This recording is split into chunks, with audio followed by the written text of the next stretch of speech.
굉장히 겁을 먹고 떠나시는 분들 계실 것 같은데 여러분들이 아셔야 돼요. 큰 그림을 보셔야 돼요. 네, 여러분 반갑습니다. 비트캐쳐입니다.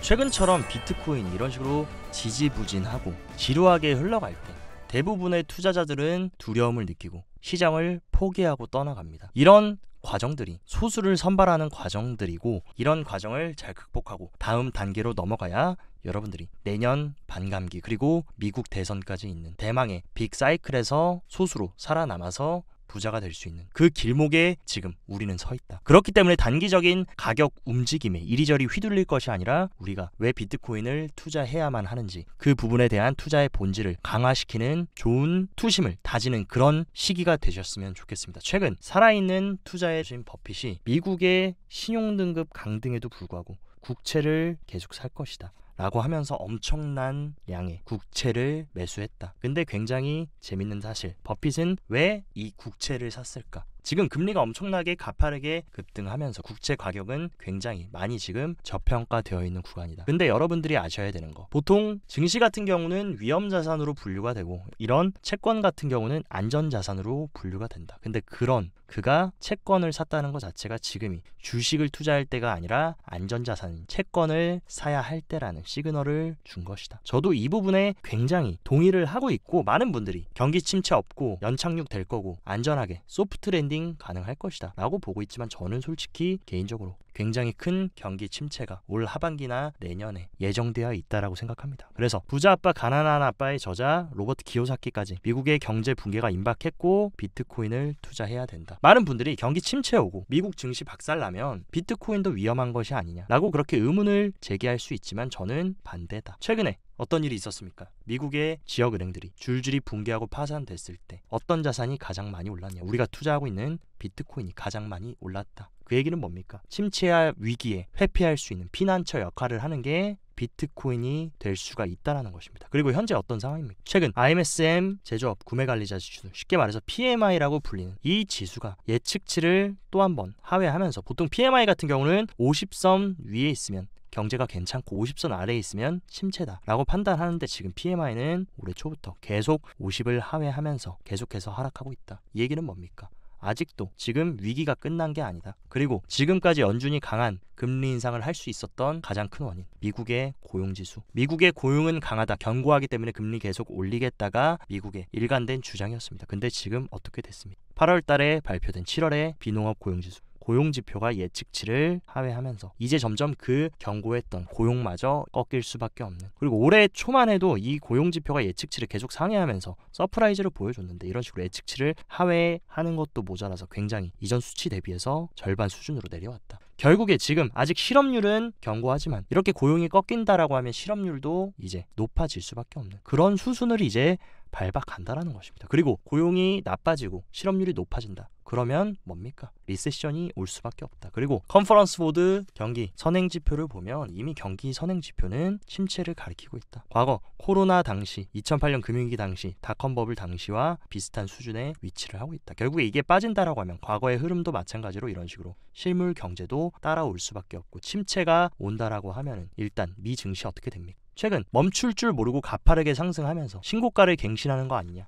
라고 했던 이 나스닥 선물 차트인데, 나스닥도 이런 식으로 주봉이 직전 주봉을 완전히 잡아먹으면서 일봉상으로 보면 추세를 완벽하게 이탈했고, 패턴상으로도 보면 더블탑을 그려주고 이 넥라인까지 하회 후에 지금은 리테스트 중이다. 근데 여기를 또다시 재차 뚫지 못하면 저는 나스닥도 크게 빠질 수 있다. 그렇기 때문에 증시 투자하시는 분들도 조금 리스크 관리하시고 조심하라고 말씀드리고 싶고, 헤지펀드들은 하락장을 대비해서 주식 포지션 다 청산하고 있다. 그리고 얘네들 뭐 사고 있냐? 버핏처럼 지금 국채 미친 듯이 사고 있습니다. 그 얘기는 뭡니까? 침체 지금 대비하겠다라는 것이고, 제가 봤을 때 이런 헤지펀드들이나 이런 미국의 월가 기관들이 하락장을 대비해서 준비하는 게 뭘까? 아까도 제가 말씀드렸던 지금 비트코인을 그들은 준비하고 있다. 여러분들 아시겠지만 갑자기 5월달 들어서부터 블랙록, 피델리티 할 것 없이 전 세계 최대의 자산 운용사들이 왜 갑자기 일제히 비트코인 현물 ETF 신청하면서 빠르게 비트코인 현물 도입하려고 했겠습니까? 결국에 그들은 알고 있다. 이 침체 시기에 본인들을 구원해주고 지켜줄 거는 크립토밖에 없다 라는 것을 알고 있고, 이 증시가 빠지면 저는 비트코인이 크게 상승할 거라고 보는데, 그 이유가 뭡니까? 최근 이 비트코인과 나스닥의 상관관계를 보면 이게 1에 가까우면 상관관계가 높다. 그리고 0 이하로 내려가면 상관관계가 낮다. 그렇게 해석할 수 있습니다. 근데 올해 초만 해도 나스닥과 비트코인의 상관관계는 거의 0.9 수준, 거의 같이 움직였다라고 볼 수 있다. 근데 지금은 어떤 수치입니까? 지금 0을 크게 하회해서 마이너스 0.46, 거의 지금 반대로 가고 있다라는 것을 지금 증명하고 있고, 만약에 이런 식으로 증시가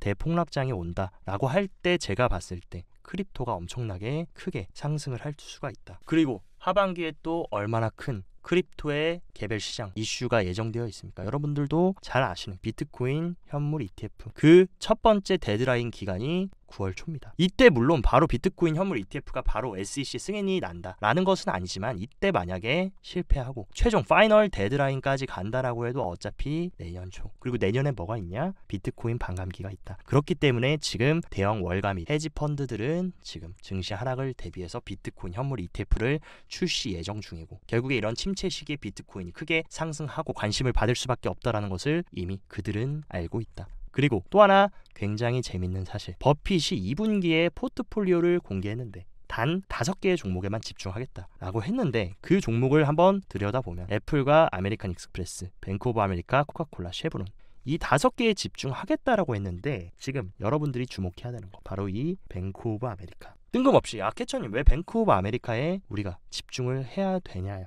보신다면 굉장히 재밌는 사실, 이 뱅크 오브 아메리카의 최대 주주가 누구냐? 바로 버크셔 해서웨이, 워렌 버핏이 거의 13%의 지분을 갖고 있습니다. 미국 2위 은행의 버크셔 해서웨이가 13%의 지분을 갖고 있는데, 굉장히 재밌는 게, 과거 워렌 버핏은 뭐라 그랬습니까? 비트코인은 쓰레기고 사기고 절대 투자하면 안 된다 라고 했는데, 여러분들이 아셔야 될 굉장히 재밌는 사실, 브래드 갈링 하우스가 과거 리플이 소송 진행 중일 때 뱅크 오브 아메리카가 소송이 끝나기만을 기다리는 리플의 거대한 파트너라고 말했고, 소송이 잘 마무리된다라고 하면 뱅크 오브 아메리카 정식 파트너십을 맺겠다고 했습니다. 그리고 또 굉장히 재밌는 사실, 리플과 SEC 소송 승소 소식이 나오기 얼마 전, 며칠 전에 뱅크 오브 아메리카가 갑자기 뜬금없이 국경 간 지불에 대해서 리플을 칭찬했다. 심지어 뱅크 오브 아메리카의 보고서에서 거래 문서를 디지털화하는 블록체인 기술의 중요성과 국경 간 결제를 혁신하는 리플의 솔루션의 잠재력을 강조한다 라고 하고 나서 어떤 일이 있었습니까? 리플이 SEC에 부분 승소했다. 2차 판매된 토큰은 증권이 아니다 라는 판결을 토레스 판사로부터 받아냈고, 최근 어떤 얘기들이 나오고 있습니까? 뱅크 오브 아메리카가 리플과 파트너 관계를 맺을 것이다 라고 하면서, 심지어 리플의 법률 고민인 스튜어트 알데루티까지 최근 미국 은행들이 곧 리플의 ODL 솔루션을 사용하기 시작할 것이라고 말했다. 리플과 미국 2위 은행인 뱅크 오브 아메리카와 엄청난 유착 관계가 있고, 그리고 그 배후에는 크립토와 비트코인, 가상자산을 욕했던 워렌 버핏이 뱅크 오브 아메리카의 최대 주주로 자리 잡았다. 여러분들이 단순히 그냥 리플이 조정받고 SEC가 소송 기각하는 거 아니냐 하면서 굉장히 겁을 먹고 또 리플 던지시고 떠나시는 분들 계실 것 같은데, 여러분들이 아셔야 되는 거, 큰 그림을 보셔야 된다. 그리고 제가 최근에도 다뤄드렸지만 리플에 어떤 소식이 있었습니까? 최대 글로벌 파생 상품 기구인 ISDA에 합류하면서, 여기 파트너사가 누굽니까? JP모건, 블랙록, 골드만삭스, 이런 전 세계의 핵심 금융기관들이 회원으로 있는 이 기구에 합류를 했고, 결국에 스튜어트 알데루티가 말한 대로 미국의 은행들이 곧 리플의 ODL 솔루션을 사용하기 시작할 수 있다. 여기서 이미 게임은 끝났다 라고 말씀드리고 싶고, 리플 차트 간단하게 분석을 해드리자면, 리플 같은 경우는 이런 식으로 1100원 소송 승소 이후에 고점을 찍어주고 이런 식으로 지금 지그재그로 조정을 받았다. 근데 제가 봤을 때 이 하방 트렌드 라인을 상방으로 돌파해줄 때 보수적인 분들은 그때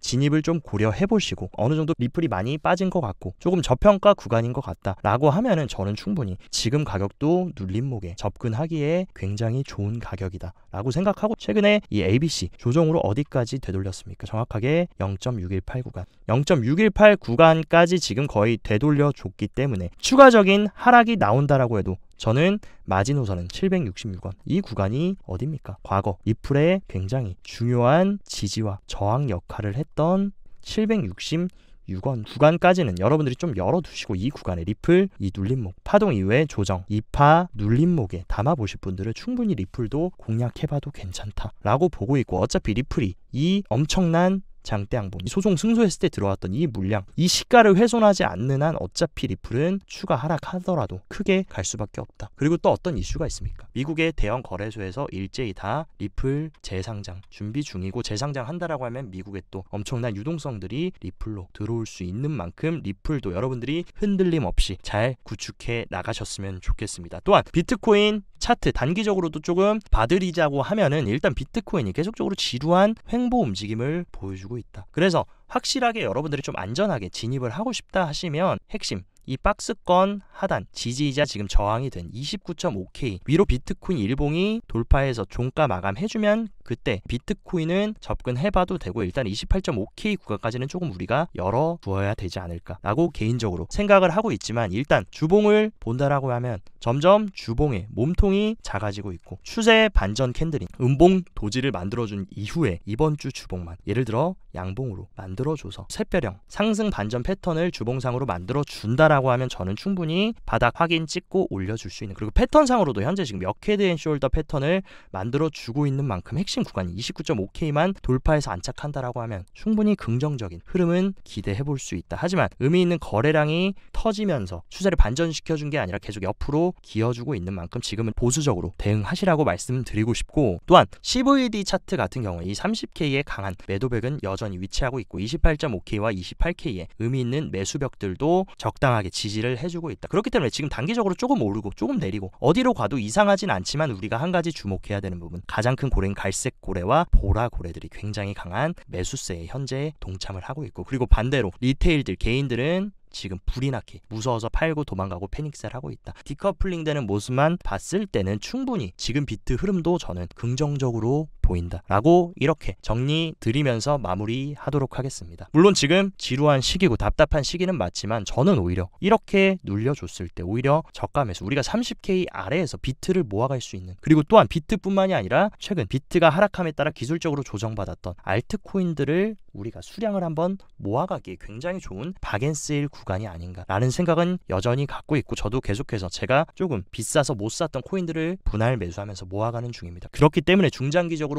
보시는 분들은 최근 이런 조정과 횡보를 너무 나쁘게만 보실 게 아니라 여러분들이 좀 저가에 잘 지켜놨었던 현금을 사용을 해서 매수할 수 있는 구간으로 잡으시면 충분히 다음 달, 다다음 달 하반기에 결국의 방향성은 어디다? 결국의 방향성은 정해져 있고 지금은 이미 하락은 다 끝냈고 확실하게 상승 채널로 돌아선 만큼 비관론보다는 긍정론을 가지시는 게 여러분들이 코인 투자로 성공하고 부자가 될 수 있는데 조금 더 확률이 높지 않을까 그렇게 생각합니다. 그렇기 때문에 저희 구독자님들만큼이라도 단기적인 비트 움직임과 흔들기에 절대 중심 흔들리지 말고 계속해서 잘 건설해서 구축해 나가셨으면 좋겠습니다. 오늘 영상도 시청 감사드리고 영상 도움됐다 하시면 좋아요, 구독 누르셔서 앞으로도 이런 크립토 디테일한 인사이트와 실전 투자에 도움되는 정보들 받아가시고, 더 자세한 투자 전략 궁금하시다 하시면 영상 하단 고정 댓글에 저희 팀 텔레그램 링크 활짝 열어놨습니다. 이쪽으로 누구나 무료 입장 가능하시니까 실시간 대응과 실시간 투자 인사이트도 받아가셨으면 좋겠습니다.